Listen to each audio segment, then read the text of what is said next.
The water cycle is essential to the livelihood of creeks like this one. The process is as simple as the spin of a disc.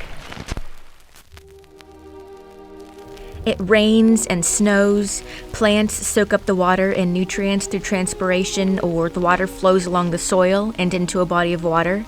Water evaporates from plant leaves, rivers, and streams, and it goes back into the clouds as the cycle restarts. But there's a scratch in the record. Because of impermeable surfaces like concrete and asphalt, water can't soak into the soil.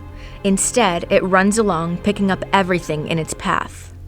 Huge amounts of the litter, fertilizer, plastic, and pet waste that we leave outside ends up draining into the Chesapeake Bay, where it can kill wildlife and infect people who swim in and drink the water. And since Pennsylvania takes up more than a third of the Chesapeake Bay watershed, a lot of that pollution comes from PA.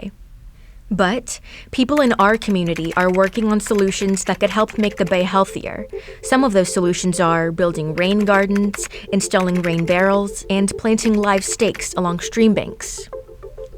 The Brightside Baptist Church in Lancaster built a rain garden to assist in the capture of rain that would have otherwise run down streets and picked up pollutants along the way.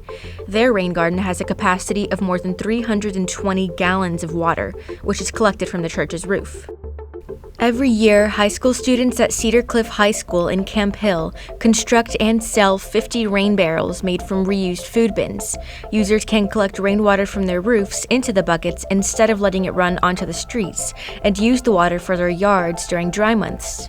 Since it began, the program has distributed over 1,500 rain barrels throughout Cumberland County, each saving over 1,000 gallons of water every year.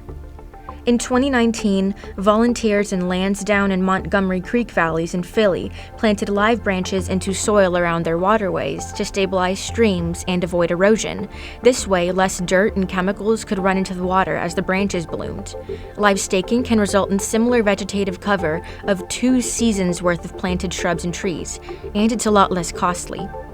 These local projects are all important steps toward cleaning up the bay, but the Environmental Protection Agency says large-scale pollution prevention must be addressed by national policy.